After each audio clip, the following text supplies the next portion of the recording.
khusus, pasukan khusus Kopassus, aduh itu barang-barang amat-amat mahal itu. Itu hanya ditugaskan kepada sebuah sasaran yang niscaya tidak bisa dilakukan oleh satuan lain. Itu berpasukan khusus maju. Saya kira belum segenting itu gitu loh maksud saya. Ya, tindakan apapun sekali lagi harus terukur, jangan berlebihan gitu kan. Tetapi ingat ya, saya menyalahkan adik-adik saya juga nggak bisa Panglima atau mungkin Polda gitu. Karena mereka punya atasan. Kalau kita kaitkan dengan kemarin ya statement Panglima TNI maupun kunjungan ke pasukan-pasukan elit, saya kira ada hubungannya dengan ini. Bagaimanapun kalau Panglima dapat perintah dari atas juga dia juga susah juga gitu loh. Tetapi menurut saya sekali lagi TNI itu maju pada saat-saat terakhir sebagai senjata pamungkas kalau yang lain sudah tidak bisa lagi. Harus seperti itu menurut pandangan saya gitu. Karena memang intinya tentara itu diharapkan pada musuh dari luar maupun dari dalam, misalnya separatis, teroris, ya itu baru kan, gitu loh. Tuh. Bang Rizal, apa yang tadi dikatakan oleh Bang Yos bahwa TNI ini merupakan senjata pamungkas sehingga apa yang dilakukan instansi tidaklah bisa berhasil, akhirnya TNI pun turun tangan. Ya, jadi tadi kalau saya coba mereview bahwa itu kan tugas utamanya adalah seharusnya dilakukan oleh Satpol PP kalau untuk berkaitan dengan penindakan terhadap pelanggaran pemasangan spanduk ataupun baliho. Kemudian apabila Satpol PP tidak diindahkan dan kemudian tidak sanggup untuk melakukan penindakan, maka tentu ada aparat kepolisian.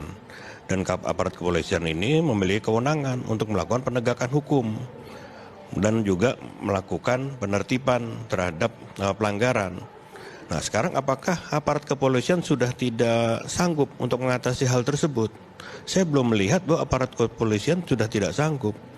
Tetapi kenapa kemudian dikerahkan dari aparat Koopsus kalau nggak salah itu, kalau lihat dari mobil yang datang ke Petamburan.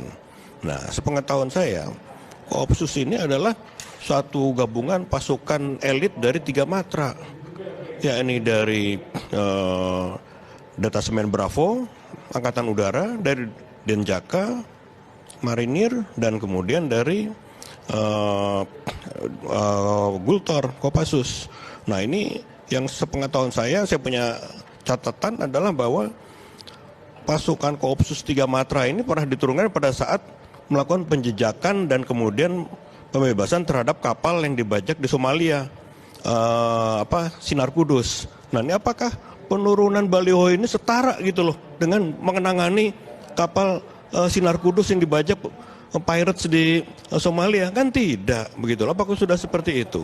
Nah, sekarang apa dasarnya dalam membuat suatu keputusan sehingga akhirnya ditetapkan Koopsus untuk melakukan penindakan seperti itu? Ini suatu tindakan yang menurut saya sangat berlebihan. Dan apabila dikaitkan dengan masalah bahwa Pangdam juga bertanggung jawab terhadap masalah keamanan Jakarta, tentu dalam penggunaan TNI itu adalah ada tahap-tahapannya seperti tadi yang diuraikan oleh Bang Yos dengan contoh 27 Juli dan lain sebagainya. Itu ada tahap-tahapannya. Nah, jadi kalau menurut hemat saya ini mesti ada review, mesti ada satu evaluasi terhadap apa yang dilakukan oleh Pangdam. Karena apabila ini terjadi dan ini dianggap suatu hal yang biasa, ini akan menjadi presiden untuk terjadi di provinsi yang lain. Dan kemudian juga menjadi presiden terhadap reformasi di sektor keamanan. Apakah reformasi TNI ini akan setback kembali? Gitu. Apakah TNI ini mau ditarik lagi untuk berperan secara multi role? Gitu loh. Tentu kan tidak.